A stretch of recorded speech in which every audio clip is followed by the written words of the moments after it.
apa kabar kalian semua? Semoga baik-baik aja ya. Perkenalkan, nama saya Vira Trianisha dan Saya Saskia Distiana. Nah, pada kesempatan kali ini kita mau ngapain sih Kak Vira?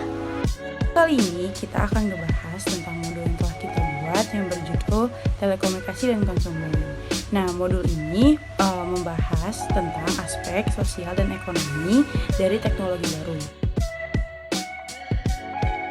Nah, kalian udah pernah dengar belum sih apa itu telekomunikasi baru? Itu bisa dijelasin lebih lengkapnya oleh Kak Saskia.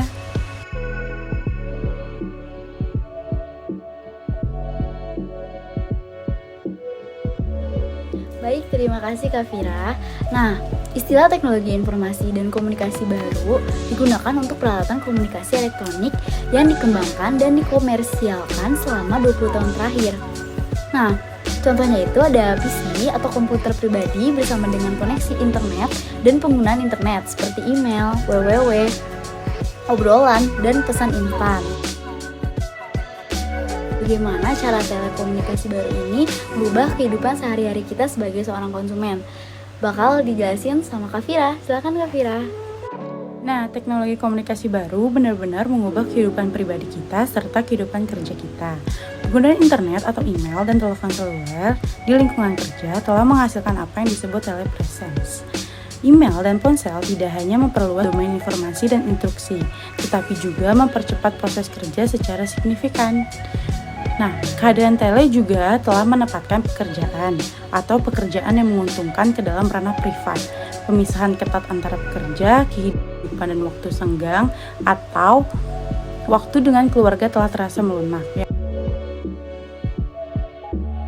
Depersonalisasi. Kalian pernah dengar gak sih apa itu depersonalisasi?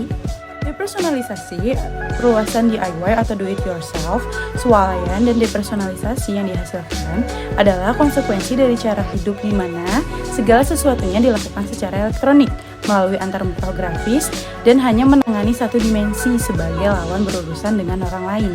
Dengan siapa seseorang berkomunikasi dalam beberapa dimensi dan yang memberi umpan balik. Depersonalisasi informasi, komunikasi, dan transaksi seperti itu dapat mengakibatkan isolasi yang serius.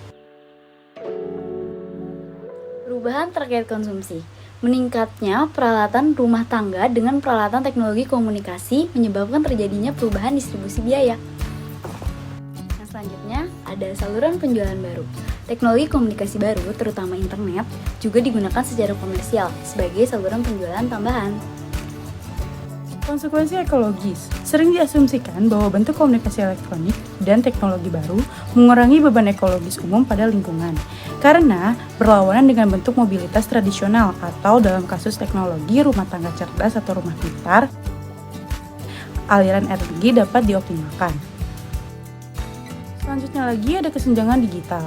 Semboyan kesenjangan digital mengacu pada apa yang disebut divisi digital dalam masyarakat karena teknologi komunikasi baru sering disebut teknologi digital. Nah, sekarang apa sih alasan utama kesenjangan digital?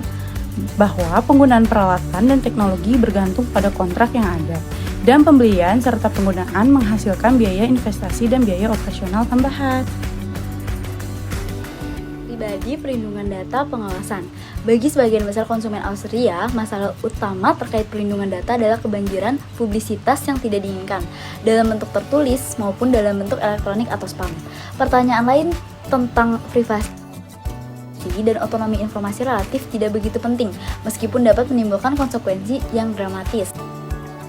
Apa sih arti otonomi informasional itu sendiri?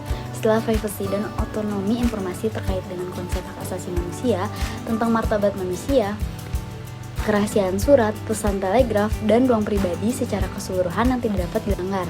Individu sendiri harus memutuskan sejauh mana pendapat dan datanya dapat diakses oleh orang lain.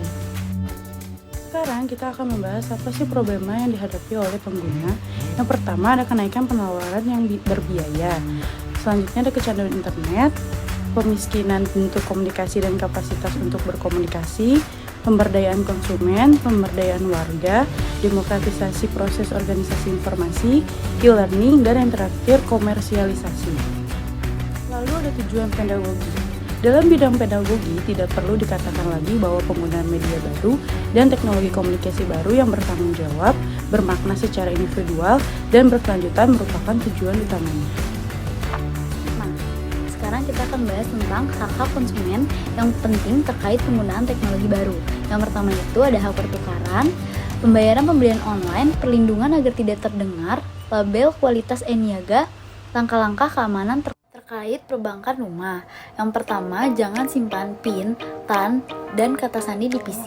Yang kedua, selalu pisahkan daftar TAN dari data akses lainnya. Dan yang ketiga, hapus data rahasia saat PC perlu diservis. Ubah kata sandi secara teratur. Selalu perhatikan tampilan HBIC dari halaman internet. Dan yang terakhir, temukan kata sandi kreatif, jangan gunakan nama. Terima kasih sudah menyimak video kami, semoga bermanfaat.